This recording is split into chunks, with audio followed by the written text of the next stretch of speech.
கிருஷ்ணனின் பக்தையாக பிறவி எடுத்த கூனியின் வரலாறு தான். ராமாயணத்தில் கைகேயிடம் பணியாளாக இருந்தவள் தான் கூனி. கைகேயி ராமனுக்கு எதிராக தூண்டி பாவத்தை சேர்த்து கொண்டவளும் அவள்தான். கிருஷ்ணரின் அவதாரத்தில் கம்சனுக்கு சந்தனம் பூசிவிடும் பணி செய்தால் கம்சனிடம் நாட்டுக்கு வந்த கிருஷ்ணனை பார்த்து மெய் மறந்து அவனுக்கு சந்தனம் பூசினார். அதன் பலனாக அவளது கூனை கிருஷ்ணன் நிமிர்த்தினான்.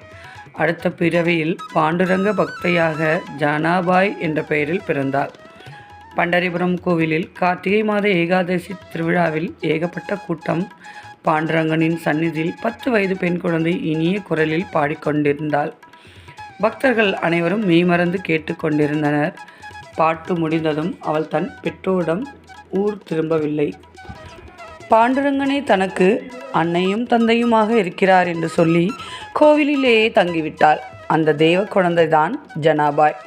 அங்கு வந்த நாமதேவர் என்ற ஞானி ஜனாபாயிடம் பேசி அவளது மனநிலையை அறிந்தார்.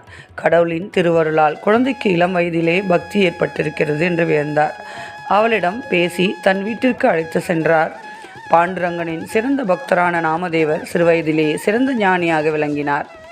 100 கோடி பாடல்கள் இறைவனுக்கே உணவளித்த பாக்கியம் பெற்றவர். தன் தாய் குணாயி அம்மையாரிடம் ஜனாபாயை ஒப்படைத்தார். ஜனாபாய் நாமதேவரின் வீட்டிலே எல்லா வேலைகளையும் செய்ததோடு கோவிலிலும் பஜனை பாடினாள். சிறு பெண்ணாக இருந்த அவள் மங்கை பருவம் அடைந்தாள். ஒரு நாள் கடும் காற்றுடன் மழை பெய்ததால் நாமதேவரின் வீட்டுச்சுவர் ஈரம் தாங்காமல் விழுந்தது. இதை கண்ட பாண்டுரங்கன் தன் பக்தனின் துன்பத்தை துடைக்க தானே நீரில் வந்து மண்ணை பிசைந்து சுவர் எழுப்பினார். பாண்டுரங்கனை கண்ட நாமதேவரும் ஜனாபாயும் அவரது திருவடியில் விழுந்து வணங்கினாங்க.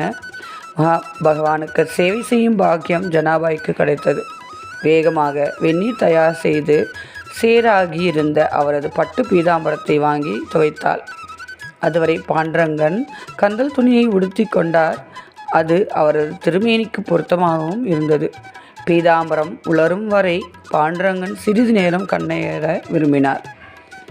அவர் படுத்துக்கொள்வதற்கு வசதியாக தன் அறையில் இருந்த பழைய துணிகளை சாக்கு பைகளையும் ஜனாபாய் விரித்தாள். பகவானின் பாதங்களை மெதுவாக பிடித்து விட்டாள்.